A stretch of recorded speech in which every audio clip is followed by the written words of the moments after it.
for New Horizons for Atlantykron 2020. Also, welcome to all those that will be watching us live on Facebook. It's great to be here. And Florin, it's wonderful to have you. I can see you're on the other side of the island than I'm on. Yes. And we're in parallel universes because it looks like I'm just at sunset and you are possibly in the middle of the day there. So. Yes, yes. That's a beautiful of this technique. This really very interesting topic.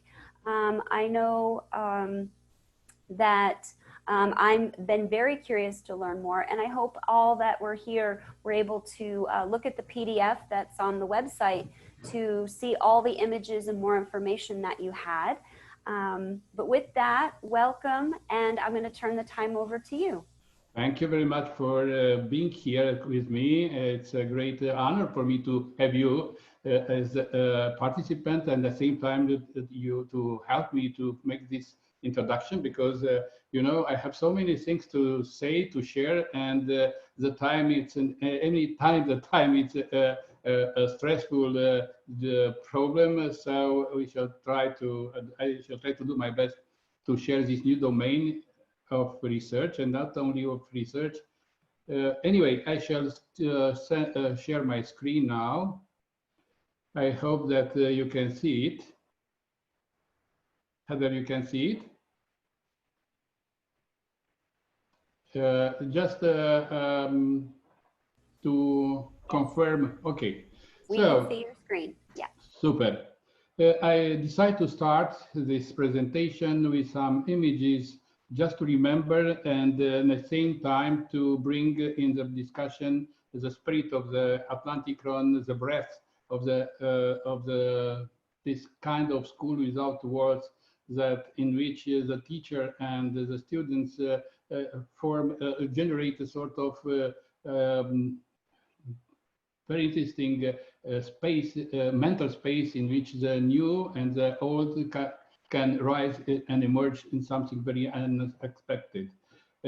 We had the chance to sit on the grass, different generation, different people, and at the same time we had some spontaneous meetings that it's very important for a teacher to have the chance to have some informal discussion, not only drive-by curricula and so on, and around the fireplace, and especially in the night, it was amazing, and a lot of talks, a lot of questions, a lot of ideas was spread around in Atlantykron, near this kind of places, like in the very old fashion, but with a new mind, and at the same time with a lot of new technique. It's the best idea for a teacher, for a professor, for a mentor to have the chance to have this kind of interaction with young people, and at the same time in the middle of the nature, without walls, without restriction, I told you, generated by a curricula. So this is, for my point of view, a very important part of the new or future school. More than that, I remember my first first day when I came on Atlantykron in 1993, when I bring this personal laboratory that near a personal computer create an environment for personal development, and the lectures that I gave in this moment around the complexity science. It was the first time when I had the chance to put on this very wild island, sort of a very old computer now. It was then the masterpiece. It was a processor 283. So it was a challenge to see the fractals and to understand the structure of the nature, that now it's a sort of topic inside the high school books. Anyway, it was a real adventure to be with this kind of laboratory. I built it around the Romanian version of Sinclair computer, and it's amazing how many things we can have that we could done with only 60K RAM memory. It's amazing how useful it was, because we need to think a lot because we have no memory, and we need to make it working. So we need to think more that we think today, and that was an interesting training. Anyway, this is the topic that I want to present to you. It's biosemiotics. It's a new way of seeing the nature and to understand the communication to different realms, different layers in the nature, not only to understand communication between people. But first I want to stress a little bit the context in which this kind of biosemiotics is very important. We live in a global, exponentially growing, turbulent world. That means everything grows too rapidly. The prediction, it's difficult now. We have, if you look to mass media, you can see only problems. We see, even if you know that in every moment of our life, a lot of very exciting and interesting problems are arising, but nobody cares to present them. And it's interesting because this kind of approach creates a sort of stress and fear, and we are not able to think too much to solving problem. We discuss only the problem itself, and this kind of redundancy is not quite good. I want to stress a little bit why it's happened that, and to stress the idea that we live a paradoxical time. You can understand we have so many opportunities, but a lot of people does not know it, and they are not interested in. We have the chance to do so many things, but in the same time, we are very focused on money, on profit, on competition. So it's interesting, this kind of tension that it's inside the society. Anyway, we know now that the world is changing, that is clear. What is changing, why it's changing? Because we have some new technologies. A lot of technology creates new opportunities, a new way of designing and making products and so on. We have a sort of delocalization of work and also relocation in every moment. So it's a sort of instability. Even the notion of work is changing. Dematerialization of products. If you look inside the telephone, you have so many new sensors and a lot of sensors and a lot of softwares are linked to the sensors. So the telephone became a real scientific tool. So a lot of, we preserve some function and we transfer it in only one product. That is a sort of compression of abilities and the compression of the tools in a smaller box. At the same time, we live in a climate change, and all this create a problem that I want to present it in a very graphical form. The production of knowledge arises exponentially because of this iterative process. And in the same time, the society, the capability of society to adapt grows also exponentially, but not with the same basis. And that's why we can see that around 1975, we have a critical point in which the reality goes faster than the capability of the society to absorb it and to use it or to be creative. So these differences between reality and opportunity, it's increasing. And from this point of view, we need to deal with some objectives like eradication of functional, cultural, scientific illiteracy, conceptual upgrade and new mindset, that it's a problem. That's why you have now the idea of transformational management. That means a new mindset, a new way of thinking. Innovation and creation of new methodologies for education, and not only initiation, also as being responsible for our own development and the health of a living planet that is called Gaia. So this model Gaia, it's an interdisciplinary result of our research that the living planet has his own life, and we are a cell embedded in this reality. We need to understand it and to obey and to act according to this one. I remember a very important book in Romania was Burden of Knowledge, the Brainwave of Paul Anderson, in which we can, it was a sort of social in which we find out problem of the society in the moment in which the reality create an opportunity to develop in an exponential way the knowledge. The capability of people to absorb the knowledge is not the same for everyone. This is why under this kind of input of knowing and in new information, in general, we can find out some splitting in some layers of understanding of social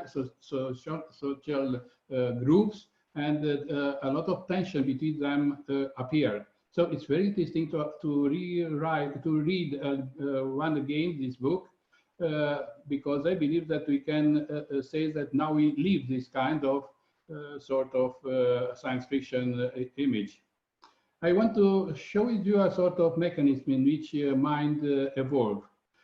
We have some cognitive, as human beings, we have a very interesting cognitive process in our mind. The mind itself is capable to create a sort of pattern recognition, and with that, by observation of the nature, we can discover some law, we can make some innovation, and if the innovation or discovery are correct, we create, we validate in a way our discovery by doing products. The quality and at the same time the complexity of a product is according to the level of paradigm.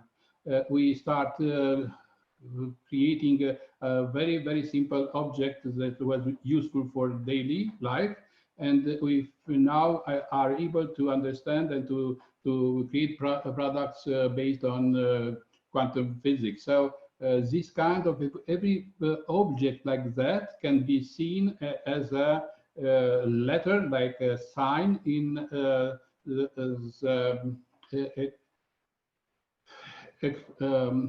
history of the mankind. So we can understand and we can decodify the paradigm in which every object was built, and by that we can understand the evolution of mankind. It's a loop, because this new products means a new vision about reality, a new possibility, and the new possibility means also not only to be more relaxed and at the same time more capable to look to the profoundness of the nature, but in the same time you have new tools to observe. We can observe now in infrared, in X-ray, and so on. So it's a loop that accelerates and develop at the global scale the man as a holistic entity. Even some cells on this humanity does not know about it, but they can use, and some of that informational embedded in the object are transferred to persons. Let's notice two words that are important: autopoiesis and allopoiesis. Please take a look in the dictionary to understand these two words, because it's important in the future. So the first important part that we need to think at, that's why I put this sign here. We cannot solve our problems with the same thinking we use when we create them. So that means we need to change the paradigm. The paradigm is a standard, a set of ideas, a way of looking at something. And it's a sort of philosophical basis, a theoretical framework of any kind that explain the reality in some level, at some level. We need now to make to create an upgrade of our mind to the level of nature's complexity, not to simplify the nature to the knowledge that it was very useful, let's say, 1 century ago, because the nature goes exponentially, the reality goes exponentially, and we need to change the way in which you look to the problems to be capable to answer to this situation.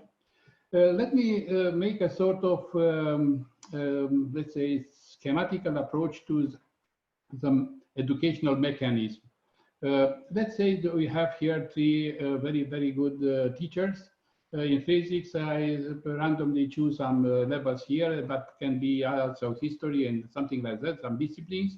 The guys has the ability to have very clear in their mind the semantic network of all concepts and notions and words that is useful to explain the domain. So we start with this assumption that the teachers know what they had not only they know to tell about it, but they understood in the profoundness the meaning, and they have the linkage between concepts, between notions, and so in a holistic way, so they are aware of what they want to transfer. But they cannot transfer this state of thinking or of the mind. He needs to make a planning. So he decomposes the domain in some lessons, and he make a plan. Everyone make his own plan. The plan is a sort of serial representation of a network that is anyway complex and interrelated. So they cut some parts of that and they put in a linear and in a logical way. What's happened in the moment in which we teach somebody, the problem is that in daily schedule we have a lot of disciplines, and the guy, the student, it's now the first lesson in physics. After 1 hour, they start to make sports, and after that, he came in the classroom for geography and so on. In this idea, in the mind of the guy, it's a sort of rain with a sort of little drops of information that cannot be organized in this way. It's a mess. It's a sort of information that if the guy has no time, has no idea of understanding that and to arrange in this network in a mind, in a semantical network, he cannot understand. So he loses the sense of the discipline, and he became a functional illiteracy. So he can reproduce, but he cannot understand. Mind formation at different levels of consciousness is like that. These are information in his mind. Some of them are personal experience, some of them are information from the reality, some of them are knowledge from school, and there are a lot of chaotical, without linkage between them, that it's a mass information that the child received from school. After a while, sometimes like in a game of, how you say, a puzzle, sometimes it's necessary to have only one information, and because of that, new and at the same time create a sort of completeness of the other one. It's able to merge in his mind network, a cluster of information. For the first time, the information that he already had in his head became a coherent network, a cluster of information that has sense. For the first time, it's a sort of morphic resonance of the guy, and wow, this was integral, that was the mathematics, that the sense of all this kind of learning process. It's a sort of morphic resonance with a universal consciousness, that it's a network of networks, that it's interesting now, that we study now in, let's say, a domain like orthophysics of academician Draganescu, or in the vision of holistic view of Wheeler, or in the vision of consciousness of David Chalmers. So it's interesting, this kind of path through reality that must be helped by a new kind of school to help this transition from information to this network, from knowledge to wisdom, let's say. Wisdom means the capability to use information in a different kind of environment in a wise way. Now we have another basis, and I want to show to you why complexity science is useful to understand, and why biosemiotics is very new, and it's a very crucial topics to be understood, to make a jump and to solve some problems that we have in our society at the global scale. We have now a big background, new biomaterials, intelligent materials, nanotechnology, quantum technology. We have these capabilities. We have a very important and strong partner in research. It's a computer science. We have a capability to interact. Information and communication technology is very important and help us to make this kind of networks. We increase the production of knowledge, but we need also information integration of information, and we have also some semantic networks with artificial intelligence that is very useful. So, but the core of the threshold of the jump in a new vision, a new paradigm, it's this idea. Until now, we had a vision with two ingredients, energy and matter. And now we have a new ontological, let's say, part of the explanation of the reality that means information. Information now create a triad between with energy and matter, and this is a new way of understanding, because in a space-time reality, we study the link between energy and matter by decodifying and understanding the law of nature, the link between cause and effect. But the real cause of why this law are like that and not another way, it's very interesting that we find out in a new domain that means information. It's another reality that in which we have the laws of that structure, the way in which the energy and matter organize itself on the space and time. So because of this new vision of information, the science in, let's say, in the last 40 years, 50 years, it's generating a new vision regarding the universe, regarding the multiverse, the living in general, and the mankind as part of Gaia as a living planet. That's give birth of a new paradigm. And it is difficult because until this level in energy and matter, all was very clear, was very tangible, because we can explore it directly, and we have experience from Newton until now how to manage the relationship between energy and matter. The final or the primary cause of all that we see of the reality, it was led to the idea of philosophy. The philosophy now of information became part of the reality in this kind of triad, and from this perspective we can discuss complexity science. We have also a lot of ideas in which we can see the reality. I put in Romanian here, it's omenire are o menire, humanity has a purpose, it's a telonomic approach, but it's interesting that we can now see and judge information in a holistic way. We can see correlation at the global scale that we hadn't until now, because we need these tools of computer science. Let me show you one of example, like Gapminder. Perhaps a lot of people know about that, but it's interesting to see now evolution, not really making only one. Here you can have a dynamic graphic.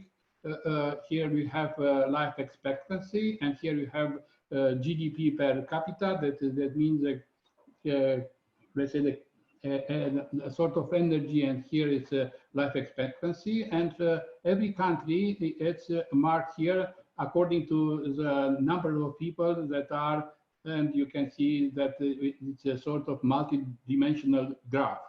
Now we can see what's happened. We can see the dynamic, the evolution of the system. Look what's happened. A lot of people, a lot of little groups and little countries go up and down, and it's a movement. It's a movement at the global scale. Now we have a capability to understand this, to understand not in a statical way, but in a dynamic and in a sort of interaction with a lot of in a multidimensional environment. Look how rapidly changed in last years, and now you can choose a lot of kind of information to see them in correlation of the global scale. You see the planet in a Wow. way. I believe that it's important, and looking to that, you can find you feel a little bit the reality at the global scale, and because the mind has opportunity to give birth to new questions, you can react and you can define a new question that is very important, because a question sometimes is more important than an answer. You have here what is very clear, but it's in this moment I want to show you, perhaps somebody does not know. You have here information regarding the of events on the global scale. The population of the globe in this moment, how many births it was in this year or in this day. You have here very important, how many books in this year, so 1.5 million books. So in this year, how many newspaper in this day? You have here how many emails are there that mean connection on the global scale. Look how in every second how many connections are. You cannot hope to have in this new interaction the same problems in the same life like 50 years ago, because every mail like that modify the sensitivity, the information, the history of a cell, and the cell goes to a network, and the network itself emerge and evolve. You have here also, sorry, you have also another way of presenting information to the history, let's say. Every dot, to start a little bit the presentation that you have already on internet, it's a graphical way to embed it information. Every dot here, it's a domain, it's a discovery, it's a domain. But here you see also the connection, that is very important. History, it's not like, let's say, unseparate pages. They are connected, they are some flux, it's a flow of reality that you can judge here. And I believe that you can explore it, it's very, very important. Here you can select something, and to be capable to read such a book, you need other kind of mindset to be capable. And if you raise the mind to this level, you feel the aim of the life itself. From this perspective, you need a new approach, a new let's say discipline that is that deal with sign and meaning. That means biosemiotics. So biosemiotics is very important because we have access to global information that now must be structured in another way, and for that we need sometimes a new vocabulary, a new mind. We can see like that the evolution is anyway exponential. We have a lot of period in a sort of stable society, and after that, because of the evolution of mankind, we have some milestone like a steam engine, and like a computer, and like an intelligent artificial intelligence. And every time when this kind of new product, the new product seen as a result of the mind of the mankind, they change the reality. And changing reality means a new society. And there are some periods, some disruption in which it's normal to have some crisis and to have some problems. And at any time, the crisis is also a danger, at the same time opportunity. The problem is to understand this evolution, because these steps are faster and faster. These disruption parts are in a big rate now, and we need to understand that this kind of instability will be our life. I put only a little bit this kind of or demonstration of one of the interesting laws that is empirical, but it's interesting why it's like that. It's the Moore law, in the same time the mass efficiency law. That means that for the same, let's say, function, like that is a radio, you can have it with gradually less matter, energy, space, and time. It's an old one. After that was the transistor. Now it's integrated even in a phone radio, and now it's a quantum physics application, and has no parts. It's only a tube, very sharp, that has in this schematical approach, they had the opportunity to create all the functions that a radio generated. So you can see that it's sort of condensation, a sort of increasing the amount of knowledge stored in the product. To understand that and to be capable to discuss it and to be capable to be an entrepreneur in this kind of new world, you need to understand and to have this kind of foresight, capable to understand from this moment what's happened tomorrow, and to learn and to adapt yourself in what we know to be continuous learning. From social point of view, the paradigm means not only products and let's say jobs, means relationships between and culture and all this kind of habits that we have. Look here, when a system rigid like it was a social industrial society, now it's more flexible, it's more autonomous, it's more organic, it's a knowledge society. And between them, it's a sort of transition, because this critical point that we have here, it's here. We need to rearrange our social and economical life according to these new values. That means movements, that means organic, not only mechanic, and so on. More than that, if you look to this Negroponte switch, that means that reality can be explained in digital, so it's digital and quantum physics.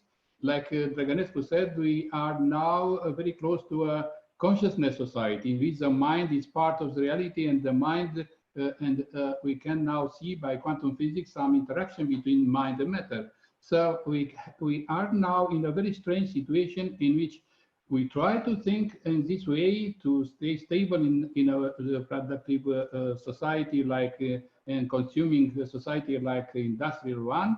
We are, let's say, we are forced to go to what we know to be industrial 4.0, or to go to knowledge society, and at the same time, other parts show us some total different approach because of the quantum physics. So there are three attractors, and mankind is between, and so the tension in the system will grow. So we shall see. It's a dynamic that we need to understand it. So look here, we have a geosphere. It's the Earth. On this geosphere appear suddenly what we know to be biosphere. The link between that to create what we need a sustainable development, because it was ruled by a very clear and very stable law of survival. And after a while, it's a sort of bioreactor in which we preserve life. And in this environment, a special person, a special entity emerged, that it's mankind, man itself, and his culture, his ability to create and discover laws and create artifacts and so on, create what we call the noosphere, the third layers on the global scale, on the Gaia. Because of that, we consume, and we have some very very strong impact on the stability of the geosphere and biosphere that it was until now. So we have problem because we judge all this kind of interaction with philosophy and the same of the paradigm generated and used in study of the inanimate matter. So we have what we know in physics, in a classical physics, it's useful for understanding this inanimate matter. That means is in astrophysics and in geophysics, we can have a linear approach in dynamic system in the sense of mathematical approach. We know integral differential approach, statistics, and so on. But if we try to understand the living system, you cannot judge with that. You need to understand that the living is a cybernetic system. So we need to understand what Prigozhin and Nobel Prize said to the evolution of the biosphere in key of thermodynamic non-equilibrium, self-organization, autopoiesis, non-linear approach, and so on. All this kind of new vision is useful to understand all, but not the mankind itself, noosphere. Because of that, we need to understand more close to philosophy what logos means, what consciousness, a semantic network, the link between mind and matter, and so on. All this kind of very high level information, very, very subtle, that defines a man as a thinking creature, as with some abilities to have intuition, to have other properties that are not seen in the biosphere realm. That is another very important observation that shows us to understand the Gaia as a living planet. We need to try to understand and to use a multi and transdisciplinary approach. And the idea of Professor Academician Basar Nicolescu is very important, the transdisciplinary approach. We need a new ontological framework, and that's one of the pillars of this new ontological vision. It's complexity science. So let's in this context, we can understand now why biosemiotics is very important, because we live in a world of shapes, colors, sounds, and flavors. If you look in the nature, we see so many nice shapes, a different kind of what we have built. There are differences in all kind of ideas, let's say. In general, natural shapes and forms are very diverse. Individuality can be seen every time.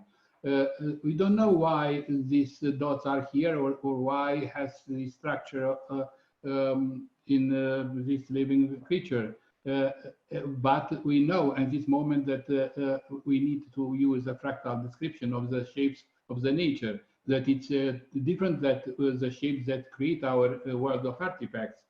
So the artifacts are dictated only by functionality. It's a sort of different little cosmetical approach, let's say, like ergonomics and aesthetics. But in general, it's a Euclidean approach, and the design is generated in the Newton paradigm. So look the differences. We have now to understand that this kind of sign and the structures that we generated by understanding the nature translated in our mind, let's say in a sort of simplification, need to be upgraded by the understanding of this kind of signs, why nature has these shapes, colors, sounds, because we can see that this kind of shapes, colors, sounds, it's a sort of signs that nature used, nature using communication, nature using existence,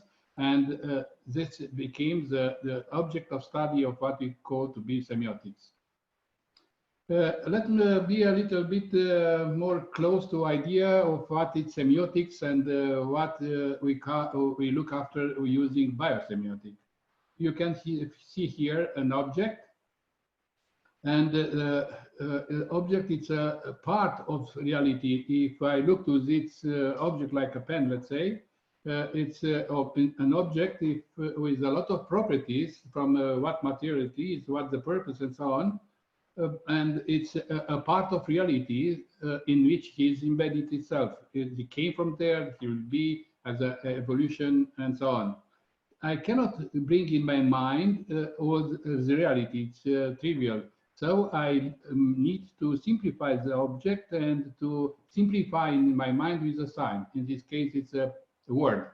So the sign must have a meaning, because I can say the name, the sign, the word in Romanian language, and very clear for me. The sign is okay, but the purpose of communication is to have the meaning. The meaning is to decodify the meaning of the sign and to internalize it in a way.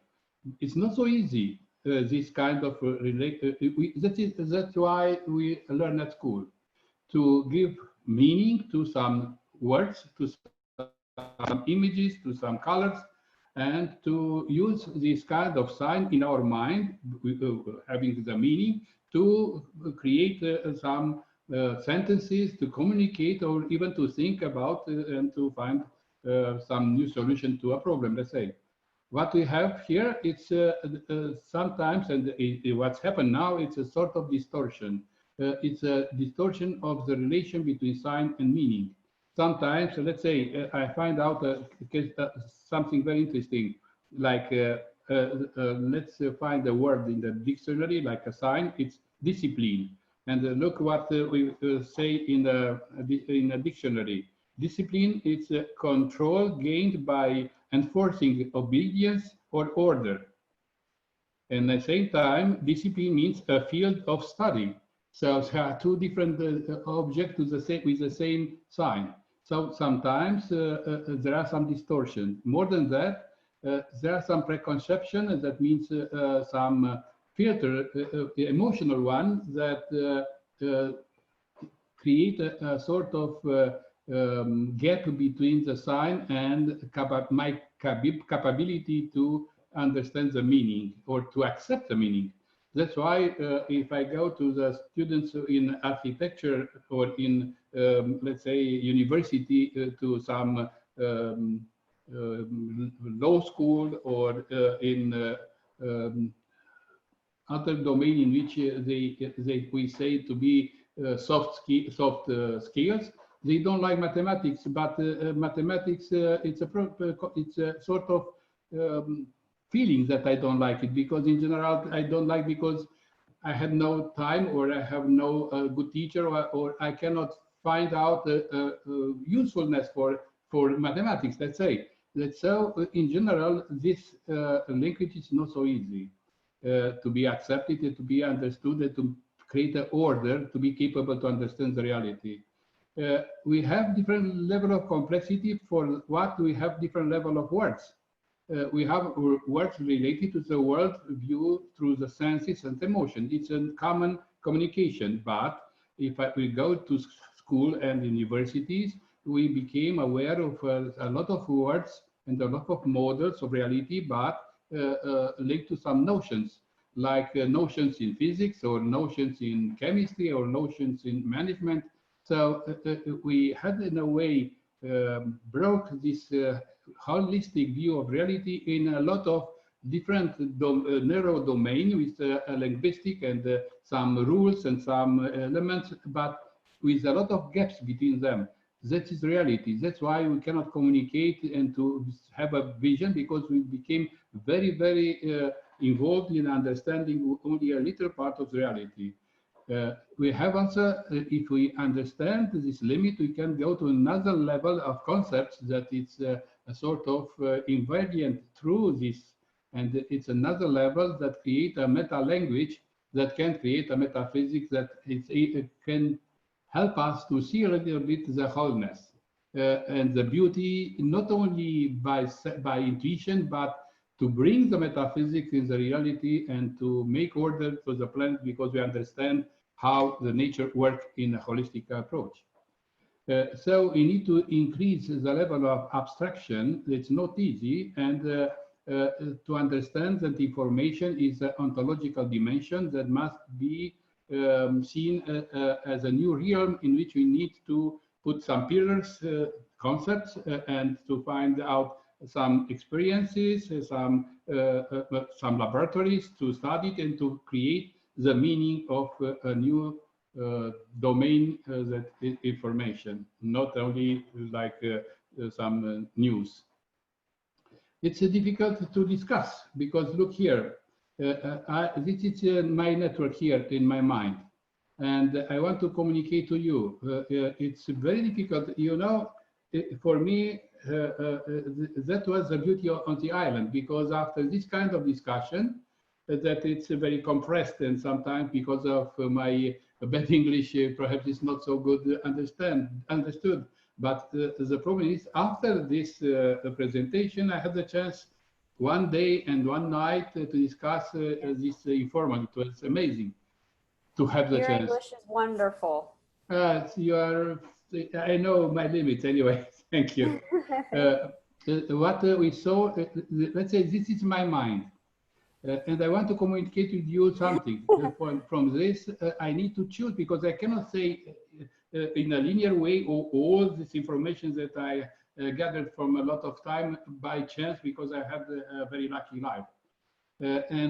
For that, I cut a part of this, and even this cut, it's a real problem, because perhaps this little part has no meaning for other one. But I need to cut in this what I had presented until now. Look, what I do, I need to code it in a way in my mind, this seed of information, to have a verbalization in a way. Now it's more difficult because I need to translate it. I have no ability to think directly in English, because I had no time to spend more time in other countries. And that's why it's a sort of expression. Perhaps sometimes it's good or not, or what I want to say.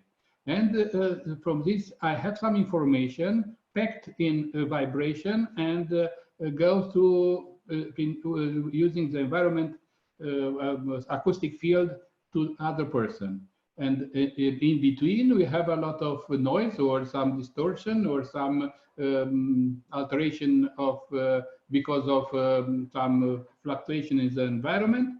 And the guys need to decodify and process and to recompose what they want to say. But in general, it's impossible.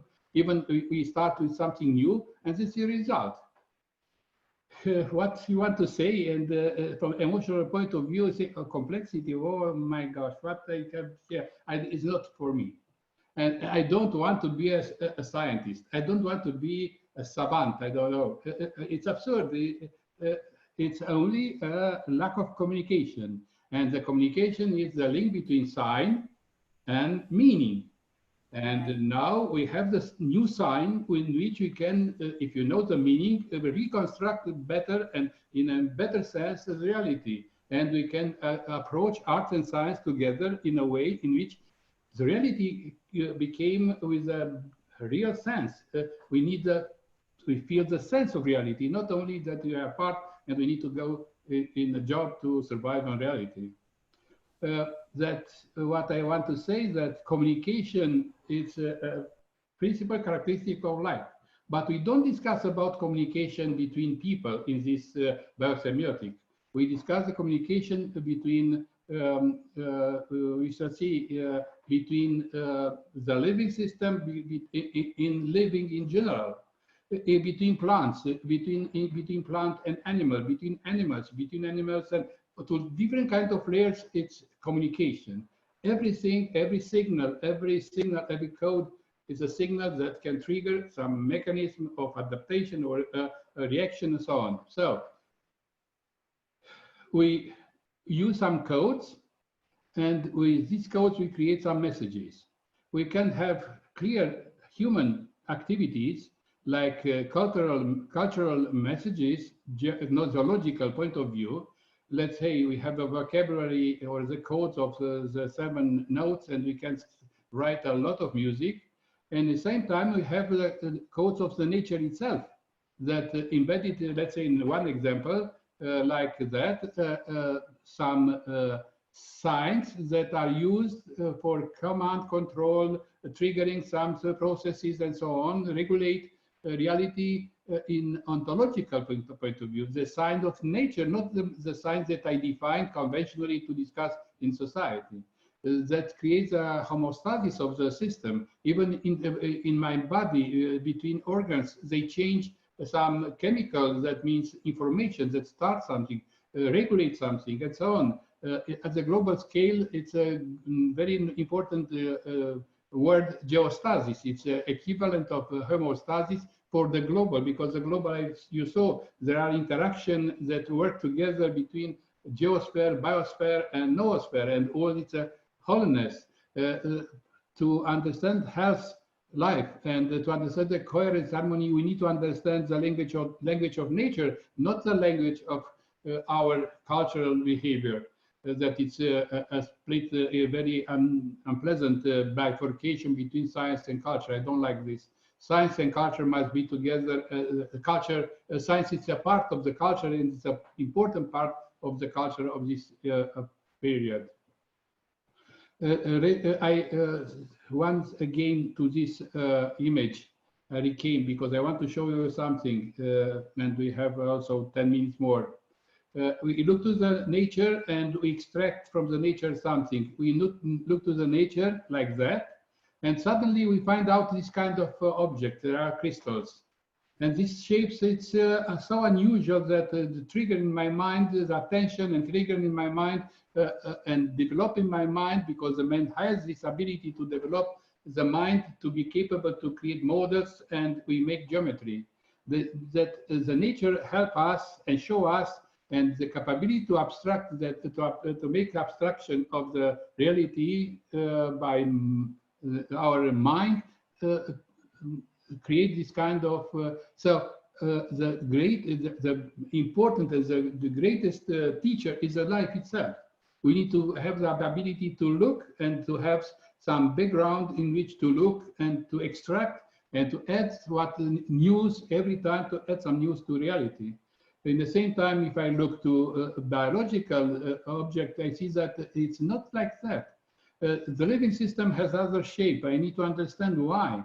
And what's this kind of mathematics? Why we need the golden mean and other idea to be capable to show the reality. So this kind, it's an important bifurcation to understand that the living system and non-living system has a very different way and different approach. Of course, this living system are made by chemical parts that are these kind of elements. But in the way in which they are putting together the architecture that create the shape itself, and the force, the idea of preserving this shape, that means a coherence to rebuild the shape ever and ever the same pattern, it must have a cause.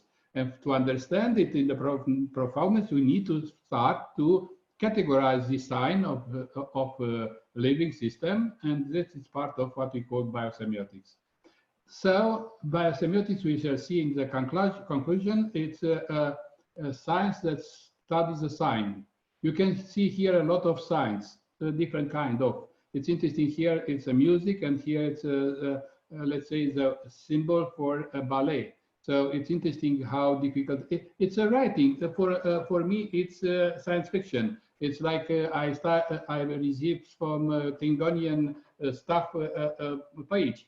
But for a guy that study the ballet, it's very trivial. So from this point of view, this information are the signs must be decodified by having, let's say, education. More than that, it's interesting that this kind of information are embedded in different carriers, like on a stone, that means fixed and localized, so has a very impact on the society, because society must go to the book, let's say, because it's heavy, it's a stone. But if we have too many of those. Yeah. It was a real tourism situation. Here it's a mobile idea, because now in this papyrus we have information, but the presentation of information must be read in the flux of scrolling. So you need only to copy in your mind the information. In a book, it's fragmented in pages, and you can jump from the beginning to the. So you can read it in a very fuzzy way. So you can extrapolate, and it's another way of packing another carrier of information. This kind of invention modifies the society. what's now? Now it's delocalized and complex because it's a hypertext and multimedia. So I have the internet, but I cannot read or start to read something because even in internet, it's already all the information of the mankind. But I need a feeling or something or some questions, personal questions, to start to open the internet with a keyword or something like that. Without that, I'm in front of something. So now we need to understand that this new package of information is there. We need only to motivate people to look like I do now. Please look to what information means from ontological point of view, and it's a link with the idea of consciousness, a scientific approach to consciousness. And at the same time, we need to understand biosemiotics to understand how the nature creates this kind of dialogue and is able to regulate and to create harmony of the different scales and how these kind of scales are linked together in a wholeness. We have a lot of science. Here it's something that I want to have after, like we had on the island, it's a beer. You can see here bubbles in the glass of beer. It seems to be chaotic, but it's not chaotic, it's chaotic. And chaotic is a new domain, a chaos theory, but science begin in the moment in which I can measure, I can add some values. And tomorrow, the day after tomorrow, we shall see how to add to some science some values to be capable to characterize and to understand what the music therapy is, and to have the opportunity to understand, to extract some patterns in the nature, but in this idea, what's the dialogue between a man and a plant, let's say, or how it's an ecosensor used, or to use the forest as an ecosensor. It's very interesting. So you have a lot of sciences that regulate our life, even some symbols. There's a difference. I have no time to explain, but I believe that you can extrapolate. That means semiotics. That semiotics is part of understanding this role of sign. And now we are biosemiotic. We need to understand this kind from genes to different forms and shapes, and shapes on in a sort of stereochemical form of molecules like pheromones that are a sort of letters for communication in between ants and so on. So in the final, we have two definitions. The semiotics is a branch of symbolic logic that deals with the general study of science. And the semiotics, it's important to study, but what is important is to understand the mental processes that are behind the sign. That means semiosis as a process that involves science, including the production of meaning. So if I study only the pattern, the shapes and form, without understanding the meaning, it's what we have now in the school. We know about integral, we know about a lot of things, but we don't know the meaning of that. We can only to reproduce it. The same, so semiotics is very linked with the idea of semantics, that it's the realm of meanings. Biosemiotic, it's the same idea, but the sign inside the living. So it's a biosemiotic, it's a new way of understanding life. I shall send to you, to all the people that was on this workshop now, I sent in this evening some on mail, some values, some internet, some documents, just to be capable to explore a little bit more that I had the chance now to discuss. Yeah. Very, very shape. You have a lot of books, you have, let's say, it's important for me that complexity science is capable to offer them the technique that is useful for understanding this biosemiotic ontology, and without computational science we cannot do.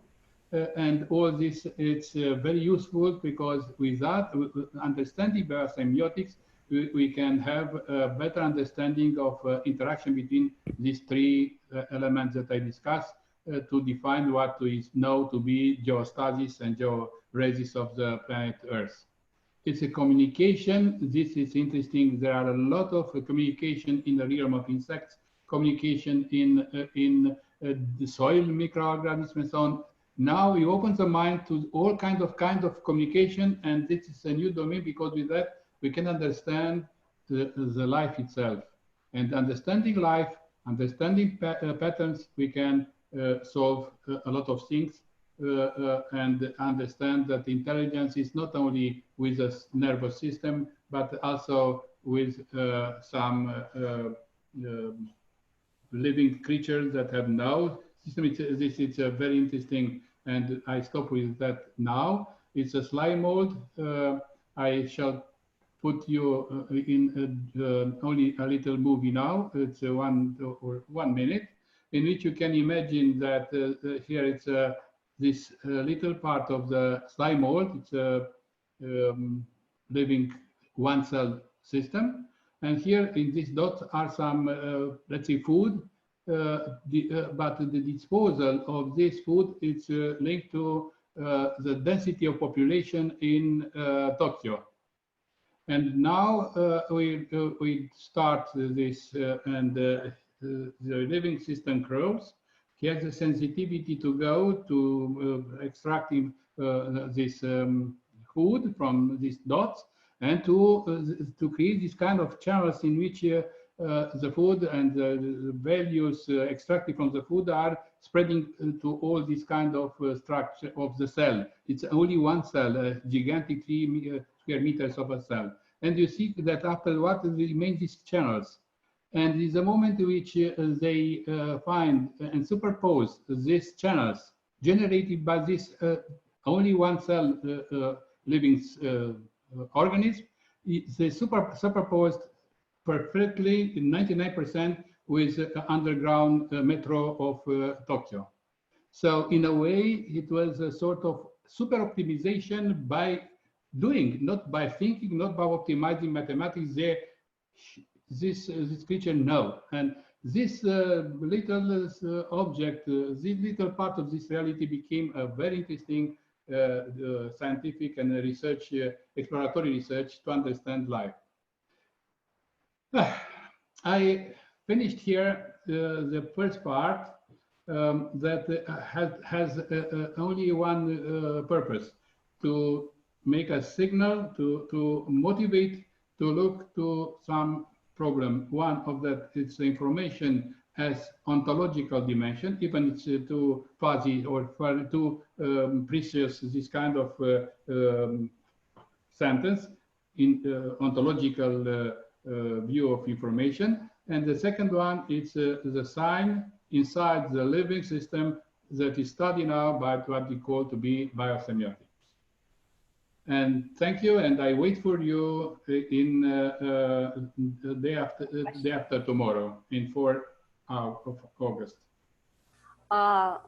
Thank you so much, Florin. I'm sure everyone is clapping in the room.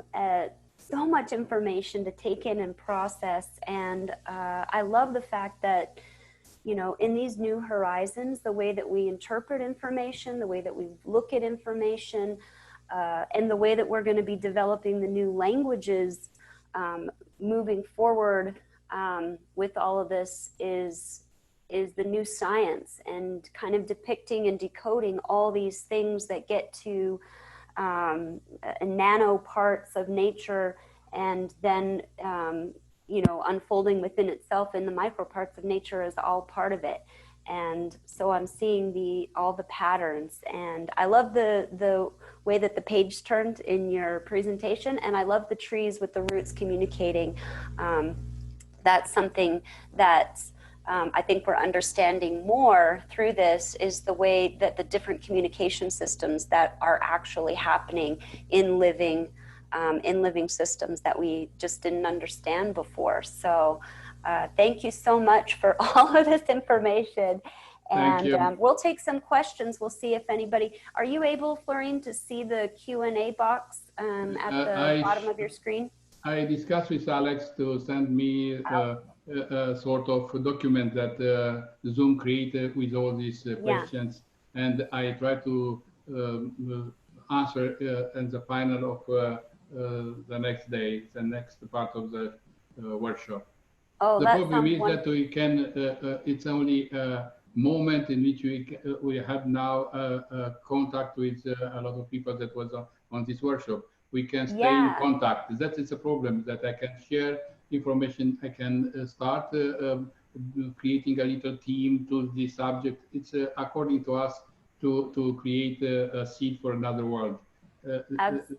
We have how to solve it. We have information. We have laboratories. We have the young generation that has in front of them this kind of new vision, new opportunities, new challenges. So we need to put together at different ages, multi-age team. And this is my hope to start it. And it was my hope for even from the first step when I was on Atlantykron to create a seed from where this kind of interaction between discipline, between things, between levels, between let's say generations can be, and it's a question of communication. It's a question of language. So it's a and places semiotic like semantic. this is where those seeds are planted. You know, this is sort of a new platform to plant all those seeds. Yeah. I hope We'll see what blooms, but definitely sharing this also on your complexity. If people want to get in touch with you, we'll make sure that we have be able to exchange information and everything to keep all this conversation going. We can't wait for your next class, which is going to be in just a couple days. I'm going to be there, and we look forward to that. And thank you, Florin, for being on with us today and sharing all your wisdom. Heather. Thank you, Heather. Thank you very much. Thank you so much. And I shall wish everyone a good night and good day, and we'll keep the conversation going. Bye-bye. Pa.